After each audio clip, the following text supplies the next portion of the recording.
नमस्कार। दरस में एक बार फिर से आपका स्वागत है। छत्तीसगढ़ में खेती किसानी सबसे महत्वपूर्ण है और हमारे लिए सौभाग्य की बात है कि छत्तीसगढ़ में ऐसे व्यक्तित्व हैं, राजा राम त्रिपाठी जी, जो प्रगतिशील किसान हैं, या बोला जाए तो किसानी प्रगतिशील अंदाज में करते हैं, नए नए ढंग से करते हैं और व्यापक रूप से ज़्यादा लोगों को फायदा हो ऐसा खेती किसानी करते हैं। आइए उनसे जानते हैं, अभी विदेश से दौरा करके आए हैं और क्या अनोखा करने जा रहे हैं छत्तीसगढ़ के किसानों के हित के लिए। सर, आप लगातार कुछ न कुछ नया ऐसा देते हैं जिसमें व्यापक रूप से फायदा होता है और बोला जाए तो छत्तीसगढ़ ही नहीं, देश को फायदा होता है। अभी आप क्या प्रस्तुत करने जा रहे हैं? देखिए, मैं ऐसा कुछ प्रस्तुत करने नहीं जा रहा हूँ। इसके पीछे करीब 2 दशक का चिंतन रहा है। जैसे लगभग मैं पिछले 25 सालों में 40 से ज़्यादा देश गया हूँ। उन देशों में मैं शहर नहीं घूमा, दर्शनीय स्थल नहीं देखा, उनकी खेती और मार्केटिंग देखी, उनके नवाचार देखे। तो मेरे दिमाग में एक सतत एक प्रश्न घूमता था कि वर्तमान दौर में जब हम खाद वही यूज करते हैं जो विकसित देश यूज कर रहे हैं, डीएपी यूरिया वही यूज कर रहे हैं। अभी जो कि कंपनियां भी वो कमोबेश अमेरिकी कंपनियां सब आई गई हैं, हम जानते हैं, है ना। बीज भी वही है, चाहे मक्का हो, चाहे वही उन्नत बीज यूज कर रहे हैं। कारगिल, मोनसेंटो, सारी कंपनियां आई हुई हैं। दवाइयाँ भी बेयर्स कंपनियां, दुनिया भर की कंपनियां फॉरेन की हैं हमारे देश में। हम खाद बीज दवाई सब वही उपयोग करते हैं जो लोग यूज कर रहे हैं। सिंचाई का साधन भी ड्रिप, स्प्रिंकलर सब हम यूज कर रहे हैं। लेकिन जब हम पर एकड़ उत्पादन देखते हैं तब हम पाते हैं कि पर एकड़ उत्पादन में हमारे और अमेरिका के या ब्राजील के उत्पादन में 25 से 30% तक का अंतर है, जो कि भारत देश के लिए बहुत। जी हाँ। जबकि जलवायु अच्छी है, मेहनती हम हैं, तो कहाँ कसर रह जाती है। तो मैंने पाया कि जो बीमारियां आती हैं, क्योंकि खेती में हम मोनोकल्चर करते हैं, यानी एक ही प्रकार के पौधे को हम लगाते हैं, वो प्रकृति के खिलाफ होता है, इसलिए बीमारियां ज्यादा आती है। ठीक है। तो बीमारियों से कई बार आप सुनते हैं ना, फसल पूरी चौपट हो जाती है। लेकिन मैं उसकी बात नहीं कर रहा हूँ, जनरल हर साल बीमारी आएगी, हर साल लोग दवाई डालते हैं, या लेकिन हर साल 25 से 30% अपना टैक्स लेके बीमारी जाती है। तो मैंने पाया कि बीमारियों से लड़ने का जो तरीका है हमारा, हमारे छोटे छोटे किसान हैं, हमारे यहाँ 84% किसान जो है 4 एकड़ वाले हैं। तो जब कोई किसान देखता है अपने कोई बीमारी आई है तो बेचारा दवाई खरीद के लाता है, 1-2 दिन में छिड़कता है, तब तक पड़ोस में पहुंच जाती है बीमारी। फिर उसके यहाँ भी वो जब बीमारी देखता है तो फिर वो दवाई खरीद के लाता है।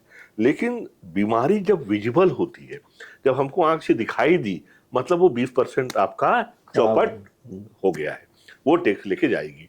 हम अपने मन संतोष के लिए जरूर दवाई छिड़कते हैं कि पूरी फसल ना खराब होने पाए। तो ये जो 25-30% का शकल उत्पादन में अंतर है, इस देश के लिए बहुत बड़ा अंतर है। तो ये कैसे हो? क्या ड्रोन से कर सकते हैं? तो मैंने 3 साल तक ड्रोन पे काम किया। क्या हेलीकॉप्टर से कर सकते हैं? हमने उस पर भी काम किया। हमने पाया कि भाई ड्रोन की अपनी सीमाएं हैं और हेलीकॉप्टर का परिचालन लागत बहुत ज्यादा है। तो भारत की कृषि के फॉर्मेट में क्या सूट करेगा, ये देखने के लिए, करने के लिए जो इंटरनेशनल एयर शो था पोलैंड में, वहाँ गया था मैं, लेजनो। तो वहाँ पे खेती किसानी से के उपयोग से लेके हर तरह के उपयोग के, मतलब सैकड़ों तरह के वहाँ पे सबसे बड़ी दुनिया की मंडी लगी थी। तो वहाँ पे फिर हमने अपने भारत के छोटे छोटे किसानों के दृष्टिकोण से, रिमोट एरिया में जहाँ हवाई जहाज के लिए स्पेशल जो फ्यूल मिल लगता है वो जहाँ नहीं मिल पाता है, तो ऐसा जहाज हमने ढूंढा कि जिसमें कॉमन हमारे कार में चलने वाला पेट्रोल डालो चल जाए। और सुरक्षा के दृष्टिकोण से भाई यहाँ पे बोलते हैं हाथी खरीदना तो आसान है, लेकिन हाथी का मेंटेनेंस सबसे तो यहाँ हाथी का जो महावत है ना, मतलब जो पायलट है वो बड़ा महंगा होता है। पायलट मतलब समझ लीजिए उनकी तनख्वाह 6-7-8 अंक तक पहुंच जाती है। तो वो किसानों के बस का नहीं है। तो हमें ढूंढ रहे थे कि भाई सबसे इजी कौन सा जहाज उड़ाया जा सकता है जो भारत के जो डीजीसीए के नियमों के अनुरूप भी हो और सस्ती ट्रेनिंग भी हो जाए तो हम लोगों ने 2-3 मॉडल देखे और एक पे लगभग हमने मुहर लगा दी। तो वो लगभग 90 दिनों के अंदर जो एजेंसी है 90 दिन का टाइम लेती है कानूनी प्रक्रियाओं को पूरा करके भारत तक पहुंचाती है। पर ये बताइए सर, इसमें हमारे दर्शकों को ये बताइए वो लाभकारी कैसे होगा। यहाँ तो 1 एकड़ 2 एकड़ 3 एकड़ का किसान होता है, और वो कैसे संभव हो पाएगा यहाँ पे, कैसे लाभ? 2 बातें हैं। अभी क्या है कि मान लीजिए 1 एकड़ में खेती कर रहे हैं तो लगभग 1000 रुपए की दवाई मिनिमम डालता है, और मजदूरी भी लगभग ये मान लीजिए कि 1000 रुपये मिनिमम लगता है।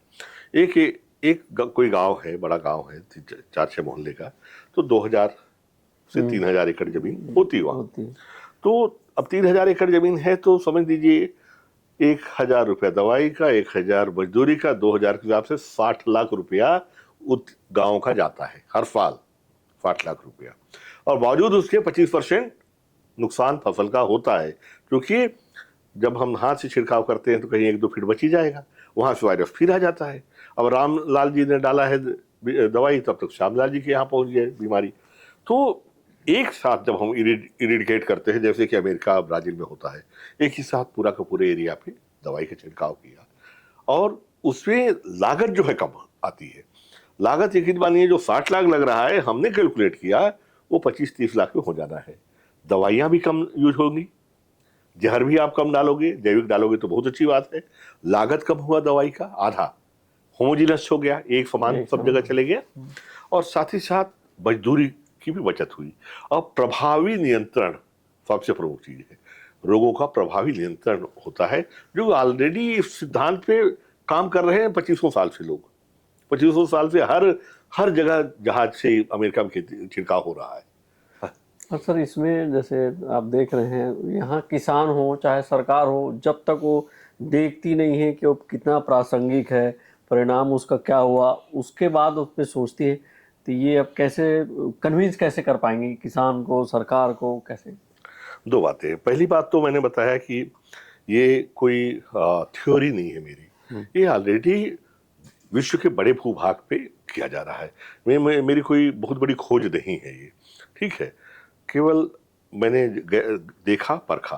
तो लागत में जो है, दवाइयों की लागत में मैंने बताया 25-30% की कमी, खाद की लागत में कमी, तो खेती की जो आज लागत बढ़ रही है उसमें 25% कम हो गई। साथ ही साथ उत्पादन 25% बढ़ गया, तो सीधा सीधा 50% का फर्क।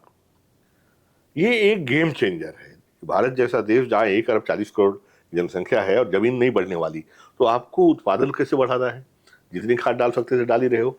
ये एक तरीका मुझे समझ में आया देश के लिए। अब रहा सवाल कि ये कैसे आगे बढ़ेगा, सरकारें क्या करेंगी।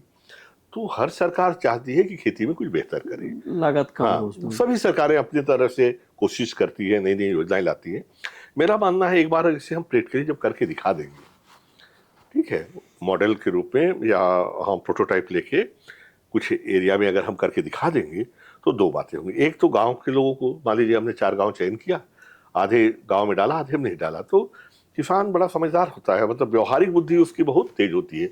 जहां उसने देखा कि हाँ मुझे इससे फायदा हो रहा है, फिर अपनाने में ज़्यादा टाइम नहीं लगता, तो किसान भी अपनाएगा, उधर सरकार भी अगर एक बार देखेगी कि हाँ इसमें सच में फायदा है, मुझे पूरा भरोसा है इससे मतलब समझ लीजिए तहसील स्तर पे बड़े आराम से किया जाएगा। सर इसमें आप वो छिड़काव वाला बताएं, तो खासकर अपने छत्तीसगढ़ में जंगल बहुत है, आग बहुत लगता है, तो क्या उसमें भी फायदा हो सकता है? जी हाँ, मैं आने वाला ही था कि विशेषकर बस्तर क्षेत्र है, सरगुजा है, अमरकंटक क्षेत्र है, बिलासपुर क्षेत्र है, छत्तीसगढ़ में आज भी लगभग 54%, मतलब 44% मानते हैं, लेकिन काफ़ी वृक्षारोपण हुआ है।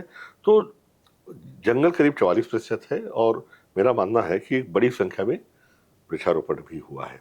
अगर इनमें कोई आग लगती है तो जंगल की आग कहते हैं कंट्रोल नहीं होती। गांव में, जंगलों में वॉच टावर तो है, वॉच टावर हैं, लेकिन बेचारे वो मूक दर्शक बने रहते हैं, क्योंकि जहां आग लगी वहां तक फायर ब्रिगेड लेके जाने के लिए कोई रोड तो है नहीं। तो इससे करीब अरबों खरबों रुपया का नुकसान होता है। फ्लोरा और फौना दोनों का, लाखों जीव समाप्त हो जाते हैं। लेकिन सबसे बड़ा नुकसान ये होता है कि जो हमारे मेडिसिनल प्लांट है, एरोमेटिक प्लांट है, जो एनुअल प्लांट जो छोटे छोटे होते हैं, वो लगातार आग लगने से खत्म होते जा रहे हैं। बहुत सारी प्रजातियां इस आग लगने के कारण खत्म हो गई। तो चूंकि बस्तर के सेंटर में हम बैठे हुए हैं और यहाँ से जो हमारा जो जहाज है ये कहीं भी 15 से 20 मिनट में पहुंच के प्रभावी नियंत्रण ले सकता है। तो जब इस देखेंगे तो मेरा मानना है वन विभाग भी इस योजना को हाथों हाथ लेगा। सर, ये इस अनुकरणीय जो उदाहरण है खेती किसानी का, ये कब देख पाएंगे छत्तीसगढ़ के लोग? अब देखिए, 90 दिन का समय दिया हुआ है।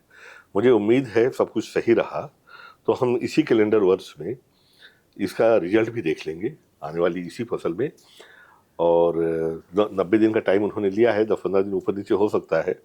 और 3 महीने 4 महीने की किसी बड़ी योजना के लिए कोई मायने नहीं रखते।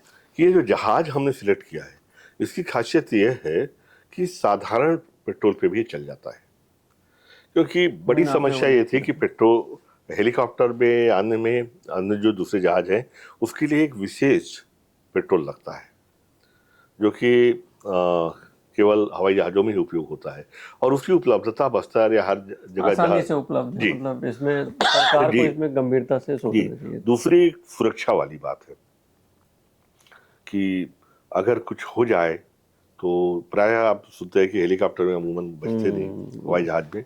तो ये इकलौता इस तरह का जहाज है फिलहाल हमारे रेंज में। इसकी खासियत ये है आलोक जी कि अगर मान लीजिए इंजन बंद हो गया, कोई समस्या आई, तो पूरा का पूरा जहाज, उसमें एक पैराशूट लगा है, पूरा का पूरा जहाज पैराशूट से नीचे आता है। जो चालक है वो भी नीचे आएगा और साथ ही साथ जहाज भी सुरक्षित रहेगा। सर, एक हमारे दर्शकों के लिए, खासकर किसानों के लिए संक्षेप में एक संदेश। अभी पानी कोई ठिकाना नहीं है, कम ज़्यादा और लग रहा है कि इस बार पानी कम होगा, तो किसानों के लिए क्या संदेश है, क्या करें? देखिए, मेरा मानना है कि कम पानी में होने वाली फसलों को चयन करने का अब वक्त आ गया है। कम पानी में फसल जो होती है उन्हें, और विशेषकर जो मिलेट्स कहते हैं जिसे श्रीअन्न भी कहते हैं, हमारे वो जो फसलें जो बिना पानी के पहले होती थी, उन फसलों पे भी हमें हाथ आजमाने होंगे।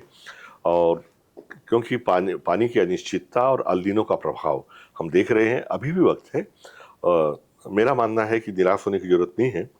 कई ऐसी किस्में हैं हमारे प्रदेश में, कृषि विश्वविद्यालय ने भी कई किस्में खोजी हैं और आप अपने पास के किसान कृषि विज्ञान केंद्र से संपर्क करें, तत्काल करें, बिल्कुल मत झिझकिए। कृषि अधिकारी से संपर्क करिए और उन किस्मों के बारे में उनसे जानकारी लीजिए, उनका बीज कहाँ मिलेगा पूछिए। वो इसीलिए है और उन्हें ऐसा करके आपकी मदद करके अच्छा लगेगा।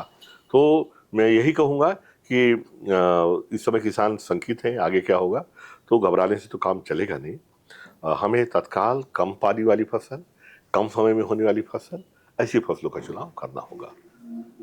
ये छत्तीसगढ़ का, खासकर बस्तर क्षेत्र का सौभाग्य है कि यहाँ पर राजाराम त्रिपाठी जैसे प्रगतिशील किसान हैं जो लगातार नए नए तरीके ढूंढते रहते हैं, तलाश करते रहते हैं कि व्यापक रूप से किसानों का फायदा हो, सरकार का फायदा हो, प्रदेश का फायदा हो, सरकार का और केंद्र सरकार का फायदा हो। देखते हैं कि इसमें सरकार कैसे फायदा उठा पाती है।